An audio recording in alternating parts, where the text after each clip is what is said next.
On the spot news media, we got the latest news. We don't care about the views, we just representing right. Put local news internationally every night. On the spot, wave that Jamaican flag from left to right.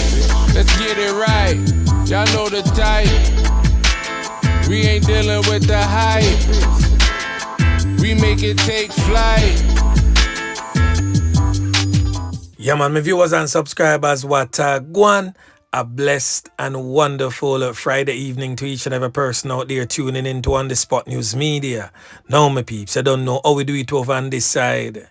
So we have a few stories to share with you, the regular members of Chan Public and also members of the diaspora. So please like the video, share the video, watch the entire vlog so you can get a full understanding and a better appreciation of everything we are going in Jamaica. So we're going to kick it off with some international news coming out of Miami in Florida. Now for the longest time, we don't see that brother here on the internet. Is a man who used to go live. Enough time back and forth with Squash.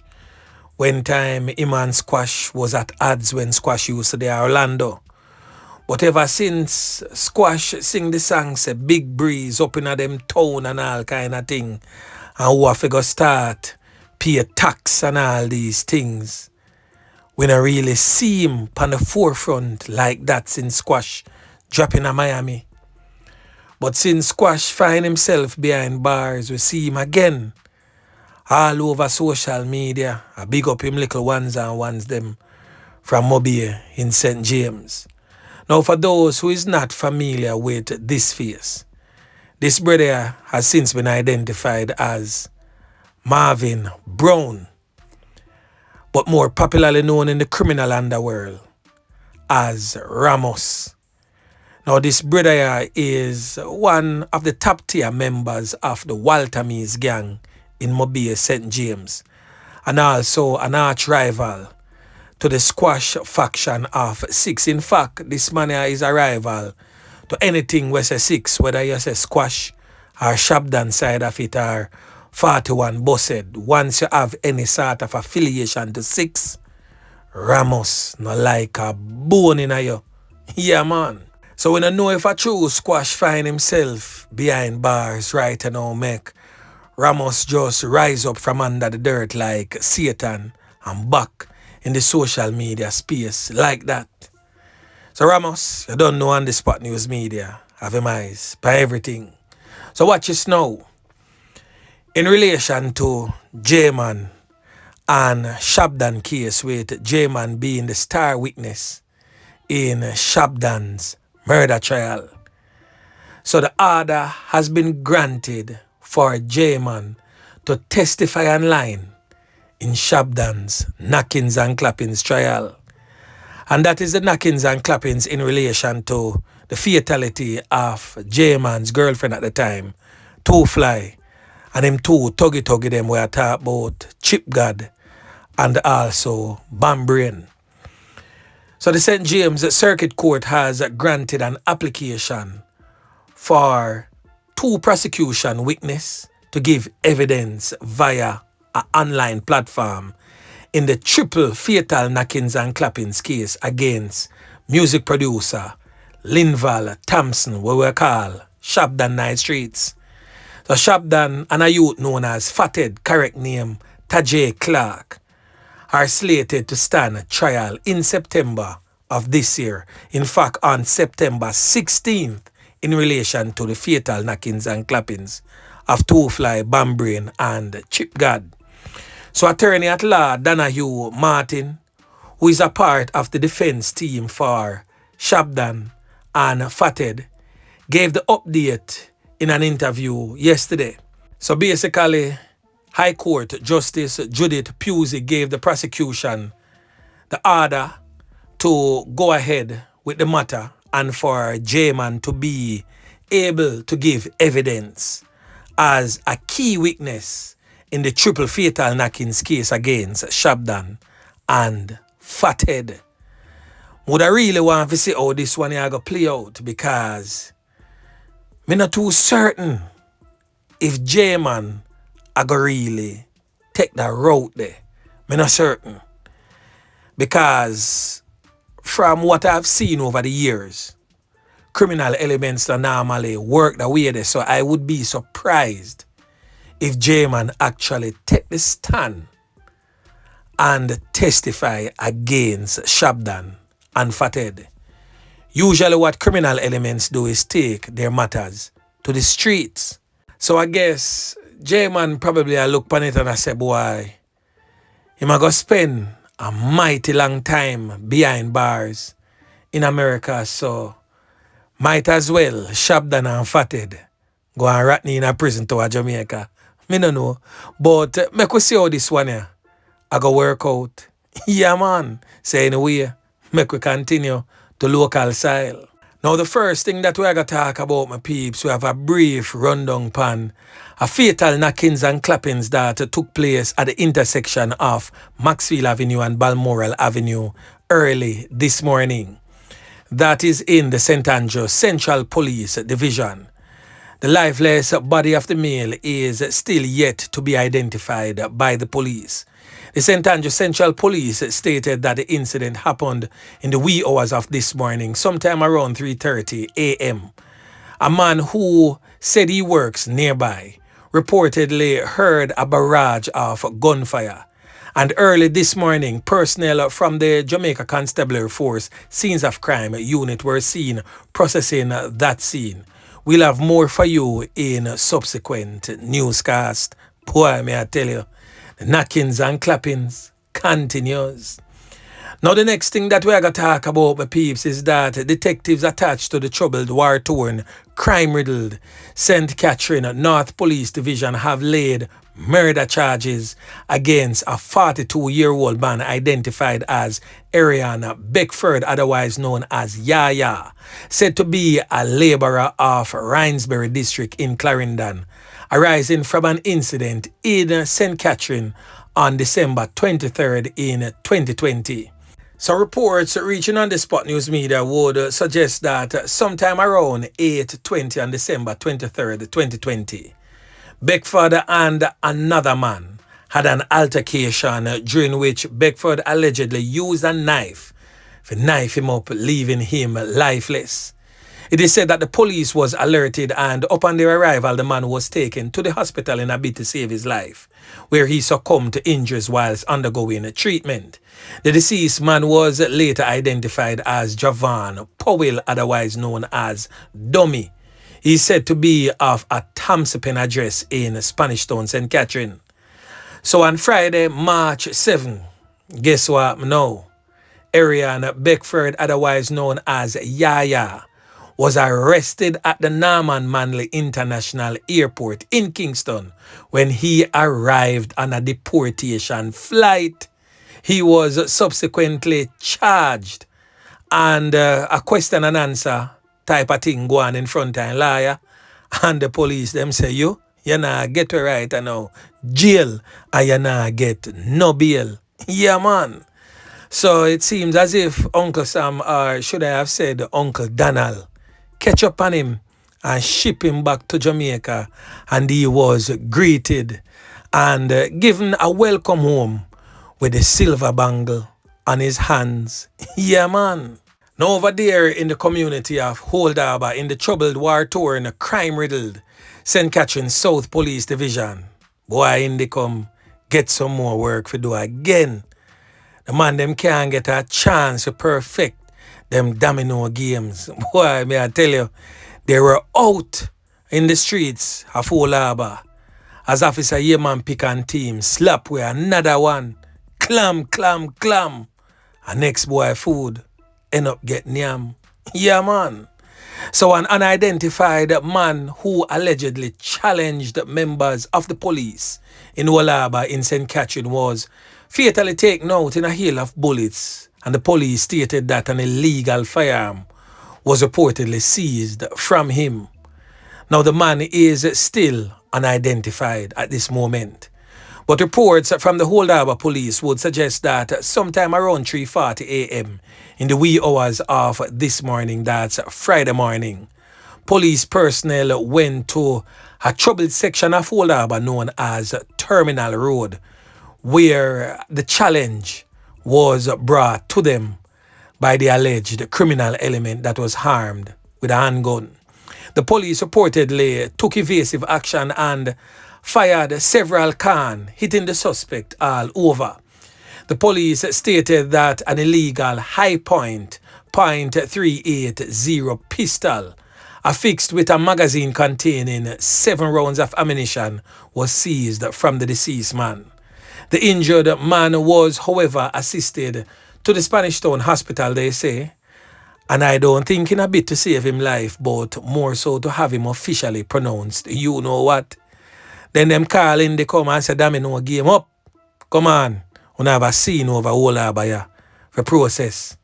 So Indicom has launched an investigation into that particular fatal knockings and clappings. Yeah, man. Now the last thing that we got to talk about, my peeps, is a thing when me say happen a Deedo named Hard's funeral. I swear say them thing was a thing of the past where politicians go represent at known criminal elements funerals. Well, I thought it was a thing of the past, but I guess not.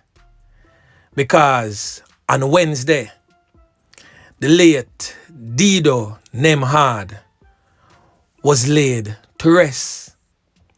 And for those who is not too familiar with who is Deedo Nemhard, this is the criminal element presently on your screen.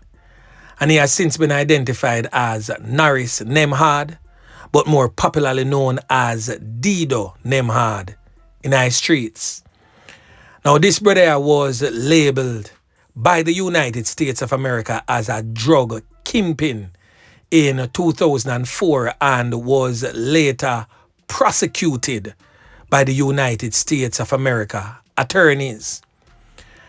Now we saw where this brother presently on your screen, the PNP caretaker for St. Anne Southeastern, we are talking about Dr. Kenneth Russell at the funeral. And he stated that since Deedo's passing, every event we see people coming out from all corners of the country. He stated that he saw someone at his candlelight ceremony and he said, I don't know government, I know Deedo. So that shows and make you reflect on what he did to make people feel that way. And that came from the mouth of PNP caretaker for St. Anne Southeastern, that's Dr. Kenneth Russell. But Russell was not alone. He was among mourners who hailed Nemhard as a community stalwart. I don't know them man there with them bag of money, big juggies, big top man in I thing. So him use him like a cherry tricks for reeling some people and make the community see him as a modern day Robin Hood. So they hailed him as a community stalwart and a family man during his homegoing service held at the Faith Tabernacle Church in Claremont, St. Anne. So the other politicians who were also in attendance is this brother presently on your screen, identified as Xavier Main, said to be the state minister in the Ministry of Finance and also member of parliament for St. Anne Southwestern. He stated in his own words that Deedo's name came up as a constant everywhere you go. Any problem people have, they would turn to Deedo. Even where government was not delivering, they could turn to Deedo for help. And for a politician say that, him literally now have no shame, because you're allowing criminal elements to plug the gaps in society where the government cannot. And that is how dons are formed and maintained. Now the next politician who was in attendance, as you can see her right here on your screen, in front of the casket, I gave a fair speech. She stated that when people talk about Deedo, they talk about his kindness. People will remember being able to take up their phones and call him when they are in need and to basically hear a good word. She stated that he was a businessman that people could call on in his constituency and he would do very good work. That is what she stated. Now, he had a trucking business out of drug-related activities because Deedo Nemhard and also Ramcharan was charged and extradited to the United States of America to face drug-related charges. Nemhard, who was well known in the parish, as I stated earlier, operated a trucking company and construction company for years before he was extradited to the United States of America in 2008. But 4 years earlier to that, the then President of the United States, we are talking about George W. Bush, had designated Nemhard and also a Montego Bay so-called businessman, as I stated earlier, Liebert, Rancharan as drug kingpins under the U.S. Foreign Narcotics and Kingpin Designation Act. The U.S. prosecutors successfully argued that Nemhard was a major participant in an international drug trade between Jamaica and Colombia and sentenced him to 13 years behind bars. It was later reduced to 9 years. So on Wednesday, however, the focus was more so on Nemhard's good deeds. Boy, me I tell you. So them thing just make it grieve me heart when time I see our Jamaican nationals jump up and down who are vie for labor right and who are vie for PNP, which is your constitutional right. Me not no problem with that. But when me see una behave certain way in the name of politicians, and as you can clearly see right now, they shared the stage together to celebrate the passing of a known drug lord. So what is that saying to us now, the regular members of Chan Public?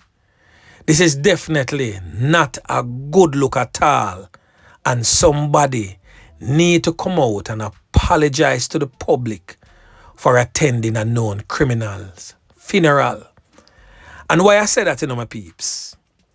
Because if you and I, who are regular members of Chan Public, are seen in the company of known criminal elements and police come raid, them a go all and pull we and slap charges on us for being in the company of known and reputed criminal elements. We can easily get a prison term, easily, because of being in the same immediate surroundings as criminal elements. Because if a criminal dead there with a strap and police come hold on pan everybody were there in the immediate surrounding, everybody can get charged with a strap there. And unless somebody own it, chances are everybody are gonna get some prison time feet. Yeah man, I saw the thing set. So whatever good for the goose should most definitely be good for the gander. I saw the saying say. Yeah man. I can't have politicians support criminal elements, and if the regular members of Jan Public do it, prison settings is the order of the day. Can't happen. Yeah man. So drop some comments in the comment section. Make a hear what you think about the politicians attending these known reputed drug lords funerals. Tell me what you feel about it. If you feel like it is okay, I make a whole discussion about it down there so. But as for me don't feel like it right. None at all. Even if I want a friend like that, I cannot go to those funerals in the capacity of a government servant. Yeah, man.